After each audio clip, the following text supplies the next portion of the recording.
The Art and Science of Self-Growth by Peter Hollins, a Newton Media Group production. Today is September 28th, 2020. To paraphrase Eckhart Tolle, all negativity is caused by an accumulation of psychological time and denial of the present. All forms of fear are caused by too much future, and all forms of non-forgiveness are caused by too much past. Eckhart Tolle is the author of the book The Power of Now, along with many others, of course.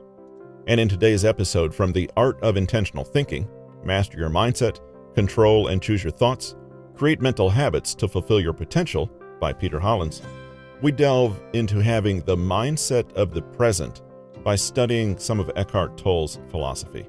Thanks for joining us today. Hope you have a great day, and here's the episode. John is only 16 years old, but he feels the weight of the world on his shoulders. His parents, teachers, and guidance counselor are pushing him to plan one of the most important decisions of his life, his career, right now.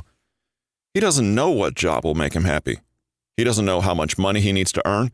He's never even managed a budget. He spends hours ruminating and poring over advice columns and college websites, but nothing seems to help.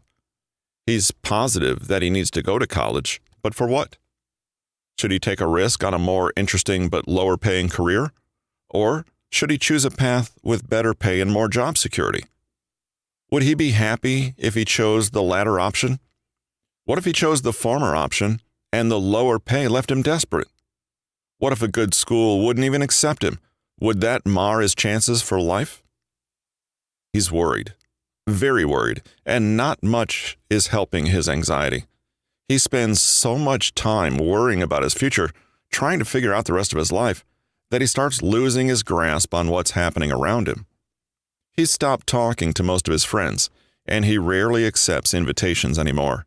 Instead, he spends his time reading and worrying and reading. Soon, his anxiety would interfere with his sleep and distract him while studying, lowering his grades and genuinely limiting his chances of attaining his own best future. Because John can't stop fretting about the future, he's losing his friends, his sanity, and his future. His mother Julia has the opposite problem. When she looks at her current life, she sees little of interest. Feeling empty, she retreats into her mind, relishing the hope and excitement of her high school days. Sure, the work was hard, but overcoming academic challenges was a fulfilling struggle that afforded her the opportunity to triumph. She still wishes she'd spent more time on her studies. Back then, her main priority was maintaining her friendships. She'd stay out late, gossiping and laughing for hours with her friends. She can't remember the last time she went out with friends. It had to have been years ago. As a stay-at-home mom, her family has become the sum total of her life. Often she thinks about how different her life could have been if she'd finished her college degree instead of dropping out to get married and become a mother. At the time, it had seemed like a good idea. She was deeply in love and eager to have kids. Her husband and children still make her happy, but it isn't enough. She wishes she hadn't thrown away all those opportunities. She could have been self-reliant and respected. She could have made a real difference in the world. But now she's a middle-aged parent with a decades-wide gap in her resume. What could she do now? Career-wise, she was finished. She's made her choices. There's nothing she can do. Julia is so preoccupied with her past decisions and the life she used to live that she hardly notices the joy abounding in her current life. Her nostalgia even prevents her from seeing the opportunities she currently has to improve herself and her life. Being stuck in the past is making her miserable in the present. Both mother and son have great intentions. It's good to plan our futures, and it's equally good to reflect upon our past. That's how we learn and choose what to do with ourselves. But both went wrong by being so focused on their thoughts that they lost track of the circumstances, responsibilities, and opportunities right in front of them. Focusing on that would let them make the most of their lives. Author Eckhart Tolle has great insight into the problem of fixating on the past or future. He once said, all negativity is caused by an accumulation of psychological time and denial of the present. Unease, anxiety, tension, stress, worry, all forms of fear are caused by too much future and not enough presence. Guilt, regret, resentment, grievances, sadness, bitterness, and all forms of non-forgiveness are caused by too much past and not enough presence. Tolle claims that focusing on the future causes fear that manifests as unease, anxiety, tension, stress, and worry.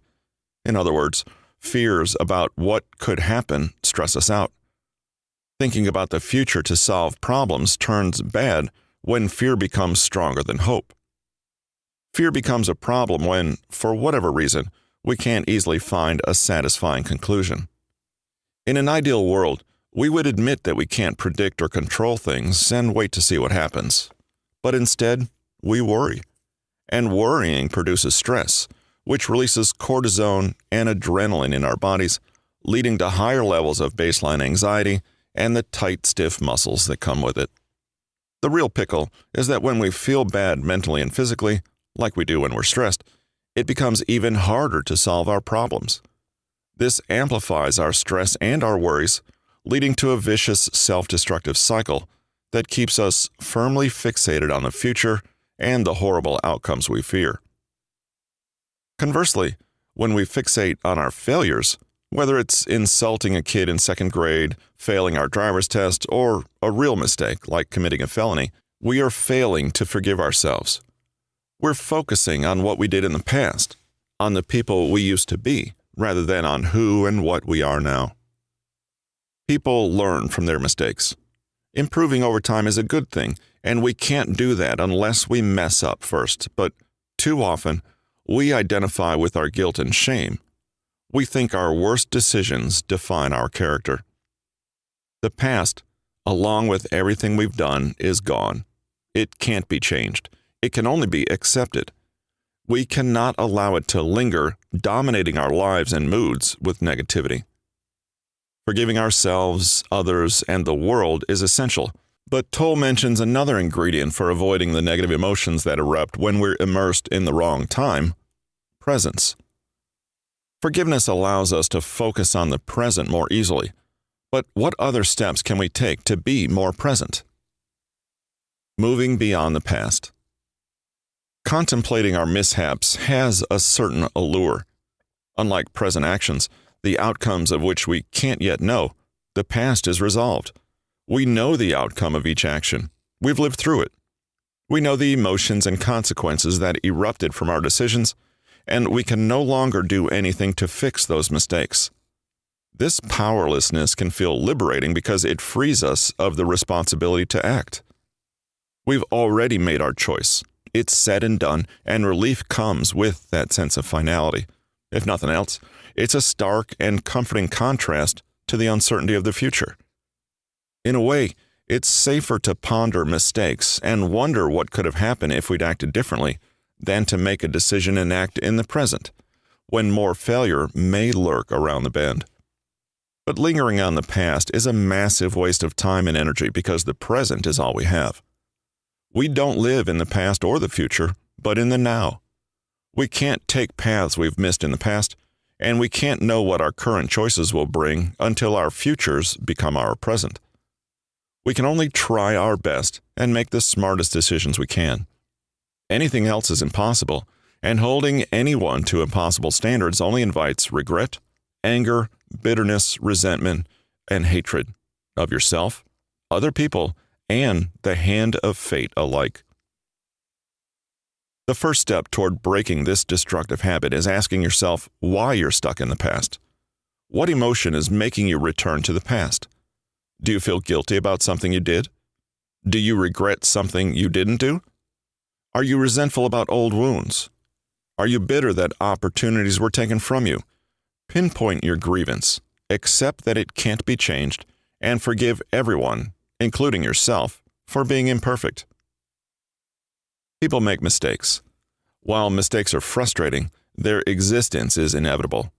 Often they're even helpful. Think about it. Do you remember the right answers you had on the tests you took in school? Odds are you don't. You were told you knew what you were doing, so you didn't linger on it. But mistakes stand out. We see that red ink, and we're bothered that we did poorly. This distress encourages us to review the material we missed, and the added weight of having been wrong solidifies the message in our minds. Because we made mistakes, we remember the true answers, the better actions, and the more compassionate approaches more readily. So being wrong is good. If we're willing to learn our lessons, it helps us become better, more successful people. But what about when people choose to hurt us? We learn from that too. We can learn to identify and avoid hurtful people and situations from poor experiences in the past. A woman is unlikely to walk back into a particular bar after being pawed like a cat toy by men in that locale, for example. That's a lesson learned. Most of the times that we're wronged can supply us with similar lessons, making us stronger and wiser as we collect life experience. Bad things happen to everyone, but focusing on being a victim gives all your agency to the past. By contrast, seeing yourself as a fighter or a survivor roots you in the present. Fighters actively confront their pain, learn from it, resolve lingering emotions, and work toward forgiveness and acceptance. Survivors have finished that work and put their experiences behind them. They know they went through hard times, but they emerged on the other side. They understand that they're stronger, wiser, and more experienced than people who haven't seen those aspects of our world. Neither fighters nor survivors stand down and accept their past defining their present. Instead, they leave it behind and focus on the change they're creating right now. What's happening right now for you in the present moment? You're reading, but where are you? Is it comfortable? Are you hungry or thirsty? And do you have the means to fix it? Are you tired or ill and able to rest soon? What else is going on around you right this second? No matter where you are, it's probably nothing terrible. Most of us live calm, peaceful lives that contain innumerable reasons to be happy.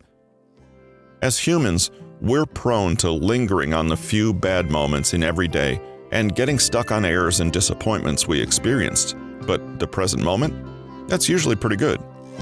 We all need to notice that, to appreciate that more often.